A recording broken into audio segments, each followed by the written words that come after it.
समधन जी, कहाँ है वो मेरा ब्राइडल लहंगा जो मैंने बहू को दिया था? इसे जल्दी से वो पहनाइए वरना ये शादी नहीं होगी। टोनी चिड़िया रोते हुए सारी बात अपनी समधन को बताती है।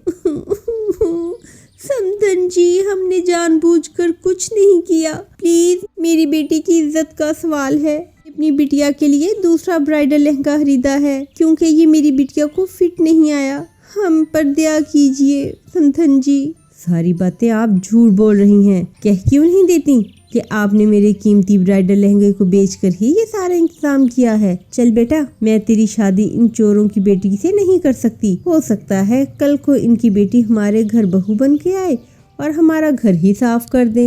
हाँ माँ, तुम ठीक कह रही हो। चलो चलते हैं। दोस्तों, कल की वीडियो में आपने इतने कम लाइक्स क्यों किए? जब मैं आपके कहने पे वीडियो बनाती हूँ और आप मुझे कम लाइक्स करते हो तो मेरा बिल्कुल भी मन नहीं करता वीडियो बनाने का। तो प्लीज़, अगर आपने अभी तक इस वीडियो को लाइक नहीं किया, सब्सक्राइब नहीं किया तो जल्दी से हमारे चैनल को सब्सक्राइब कर दीजिए। समधन जी, मेरी बात तो सुनिए। समधन जी, मेरी बेटी को यूं छोड़कर मत जाइए। जंगल में मेरी क्या इज्जत रह जाएगी? अगर मेरी बिटिया की बारात यूं लौट गई तो जंगल के सारे पक्षी हम पर थू थू करेंगे। कौन करेगा मेरी बिटिया से शादी? मेरी पगड़ी उछाल कर ना जाइए समधन जी, आपकी भी तो बेटी है ना। जुबान संभाल कर बात करें समधन जी। खबरदार, जो आपने अपनी जुबान से मेरी बेटी का नाम भी लिया हो तो आपकी जुबान खींच लूंगी। माफ कर दें समधन जी, बस आप ही शादी हो लेने दें। अच्छी बात है समधन जी, आप मुझे 5 लाख रुपए दें, मैं आपकी बेटी को अपनी बहू बना कर ले जाऊंगी। ये आप क्या कह रही हैं समधन जी? मैं गरीब हूँ, मेरे पास इतने पैसे कहाँ से आएंगे? अगर आप 5 लाख नहीं दे सकती तो बैठा कर रखें अपनी बेटी को अपने पास। चल बेटा, हो गया फैसला, चलो अपने घर। हमें तेरी शादी इन फकीरों के घर नहीं करनी। चिड़िया की बारात लौट जाती है। घर में मातम छा जाता है। माँ, अब कौन ब्याह करेगा मुझसे? या तो मेरी किस्मत में ही नहीं है। माँ, आपने मुझे मार क्यों नहीं दिया था?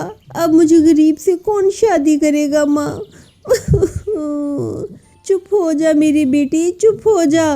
भगवान ने मेरी टुनटुनी के लिए कालू से अच्छा दूल्हा लिखा होगा। सब्र रख बेटा, सब ठीक हो जाएगा। टुनटुनी पूरी तरह से टूट चुकी थी। एक दिन टुनटुनी नदी पे बैठी हुई थी कि एक कबूतर नदी पे पानी पीने आता है। अरे, आपको मैंने पहले कभी नहीं देखा। क्या आप नए आए हो यहाँ पे? हाँ, इस जंगल में नया आया हूँ। मैं एक इंजीनियर हूँ और इस जंगल में एक नई सड़क बनाने का काम है। मेरी यहाँ किसी से भी जान पहचान नहीं हुई अभी तक। अच्छा हुआ जो आपसे जान पहचान हो गई। मेरा नाम बंटी कबूतर है और मेरा नाम टुनटुनी है। धीरे धीरे समय गुजरने लगा। टुनटुनी और बंटी कबूतर में प्यार हो गया। फिर एक दिन बंटी और टुनटुनी को कालू साथ देख लेता है। अच्छा, टुनटुनी के प्यार की खिचड़ी पक रही है यहाँ। मैं इन दोनों को कभी एक साथ नहीं होने दूंगा क्योंकि मेरा नाम है कालू, काले दिल वाला। कालू दोनों को जुदा करने का प्लान बनाने लगा और उसे मौका मिल भी गया। एक दिन बंटी जंगल की सड़क का निर्माण चेक कर रहा था। कालू बंटी कबूतर का गाड़ी से एक्सीडेंट करने ही वाला था। तभी टुनटुनी चिड़िया बंटी कबूतर को बचा लेती है और गाड़ी के सामने हुदा जाती है। टुनटुनी, ये तुमने क्या किया? तुमने अपनी जान पर खेलकर मुझे बचाया है। मैं उस कालू कौवे को छोड़ूंगा नहीं। टुनटुनी को बुलबुल डॉक्टर चिड़िया बचा लेती है और दूसरी तरफ कालू जंगल पुलिस के हत्थे चढ़ जाता है। इस तरह कालू को उसके किए की सजा मिल जाती है और टुनटुनी बंटी कबूतर की शादी हो जाती है। फिर सब खुशी खुशी रहने लगते हैं।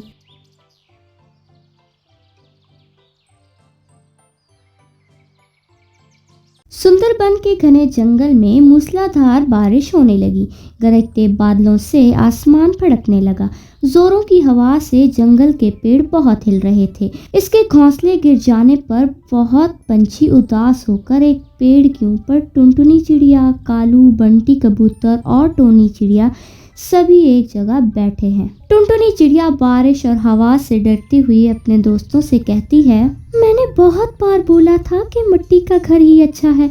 ऊपर से तुम सभी लोगों ने मेरा मजाक उड़ाया। अब देखो, हमारी क्या हालत हो गई है। हाँ टुनटुनी चिड़िया, चारों तरफ खतरा ही खतरा छाया है। इतनी भयानक बारिश और जोरों की हवा में शायद हमारा मृत्यु कायम है। कहानी में आगे बढ़ने से पहले एक माँ जो खुद तो भूखी सो जाएगी लेकिन अपने बच्चों को कभी भूखा सोने नहीं देगी। दोस्तों, तो आज उस माँ के लिए वीडियो को लाइक करके चैनल को सब्सक्राइब कर देना, क्योंकि माँ से बड़ा संसार में कोई योद्धा नहीं। तो उनके लिए चैनल को सब्सक्राइब और लाइक तो आम ही बात है। हाँ टुनटुनी चिड़िया, जोरों की बारिश और जोरों की हवा से बांस की लकड़ियों का घर भी नहीं रहा।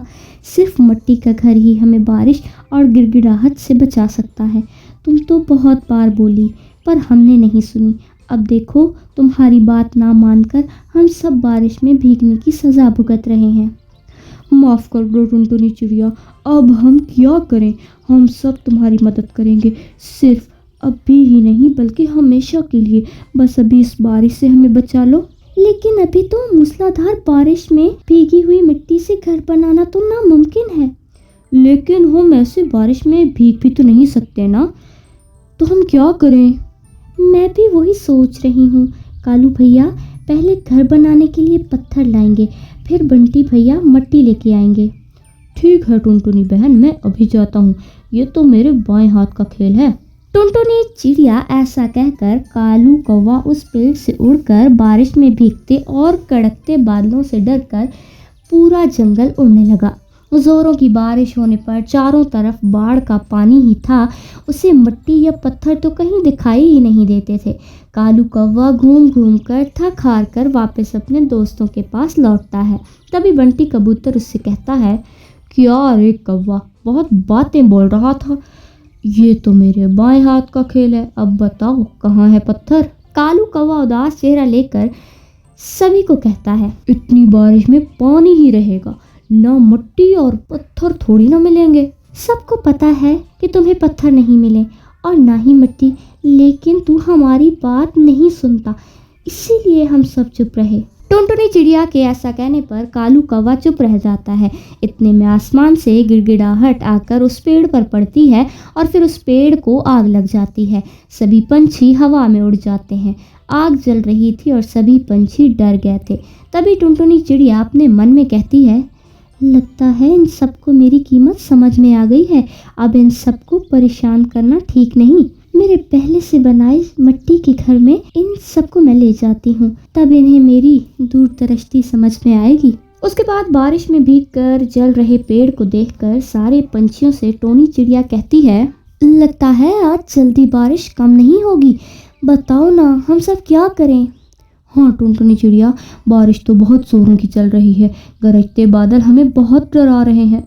पता नहीं गिड़गिड़ाहट कब रुकेगी। चलो, मैं तुम सबको एक जगह लेकर जाऊंगी। बारिश खत्म होने तक हम सब वहीं रहेंगे, ठीक है ना। टुनटुनी चिड़िया के कहने पर सभी पंछी खुश होकर सर हिलाते हैं। थोड़ी दूर जाने के बाद पंछियों को एक जगह मिट्टी का घर दिखाई देता है। सभी पंछी बहुत खुश होते हैं। चिड़िया के साथ सभी पंछी उस मिट्टी के घर में आते हैं और चिड़िया उस घर में बोनफायर जलाती है और सभी पंछी इस बोनफायर के नज़दीक बैठकर आग सेक रहे थे। टुनटुनी चिड़िया, सच बोल, ये मिट्टी का घर तेरा ही है ना। हाँ, मेरा ही है। उस दिन मैंने तुम सबसे बोला था, मगर तुम में से किसी ने मेरी बात नहीं सुनी। दिन रात मेहनत करके मैंने ये मिट्टी का घर बनाया। यही मिट्टी के घर ने आज हम सबकी जान बचाई है। टुनटुनी चिड़िया, सच में हम सब तुम्हारे बहुत एहसानमंद हैं। तुम्हारे जैसा दोस्त पाकर हम सब बहुत खुश हैं। अरे, हम सब अब तक बारिश में भीगकर मर ही जाते, लेकिन तुमने हमें बचा लिया टुनटुनी। लेकिन अभी तो हमें बहुत भूख लग रही है, उसका क्या करें। अरे दोस्तों, उसका भी पूरा इंतज़ाम मैंने करके रखा है। मुझे पता है तुम सबको क्या पसंद है, मैं अभी लाती हूँ। ऐसा कहते हुए टुनटुनी चिड़िया उस मिट्टी के घर में रखे चूल्हे पर खिचड़ी पकाती है और सारे पंछियों को खिलाती है और सभी पंछी खुशी खुशी वो खिचड़ी खाते हैं। टुनटुनी चिड़िया अपने दोस्तों को मूसलाधार बारिश से बचाकर अपने मिट्टी के घर में सबके साथ खुशी खुशी रहने लगती है।